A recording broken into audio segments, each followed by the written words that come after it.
Hi, my name is Frank Georgacopoulos, and I'm the chef at both Meli Cafe and Juice Bar and Meli Cafe on Grand. And today we'll be showing you how to make a perfect omelet. You need a nice, good non-stick pan.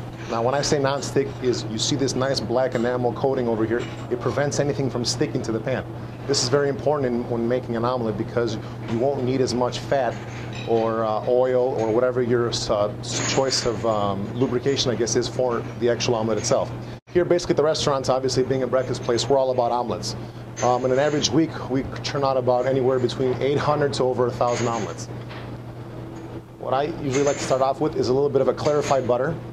Basically, what clarified butter is you just take your regular butter, put it over a little bit of heat in a pan, and the milk solids basically separate and start coming to the bottom.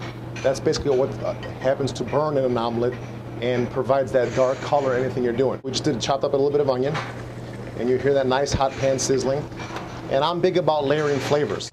Now, next up you might have is a little green bell pepper. And one major thing to remember when making an omelet, you don't want to overcrowd your pan. When I say overcrowding your pan is you're going to have a small area to work with. The more you fill in there, you're not going to be able to have enough room for egg, and you'll just make a huge mess, which we'll talk about in a little bit. Now after that, I like to use a little portobello mushroom, which is the house mushroom in our restaurant. Portobello is a little bit more of a meatier mushroom, and it gives a lot more flavor versus like your white button mushroom. So get a nice little sizzle there. Next, you might have a little leftover broccoli from maybe last night's dinner, which is a great ingredient in an omelet.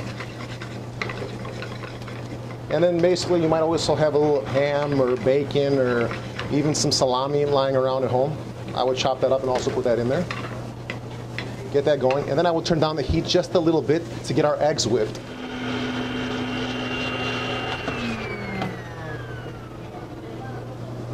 Come back to our omelet. Now, you might not have a spindle mixer at home, so I would just suggest using just a regular old blender. Crack in 3 eggs is what the amount of eggs that we use in our omelets, and whip them for about anywhere between 2 to 2.5 minutes. The importance for whipping is you create a lot more volume, so you get a lot more airier omelet. So these ingredients look about ready, and to this we're going to add the egg. You don't want to go too high, and then get your heat nice and high. And the most important thing to remember is leave it alone. I know this might sound a little bit weird, but for about 10 to 15 seconds, you don't want to disturb it. You want to get that basically natural coagulation of the egg going so it can form a nice, soft, and tender omelet. So if you start shaking it too soon or start using a spatula, whichever you're more comfortable with, it'll start breaking up the egg, and basically you're going to be making scrambled egg instead of an omelet. Okay? So now you'll start seeing it start forming to the sides. Grab your spatula, give it a nice little stir. Here's the importance of that non-stick pan we were talking about.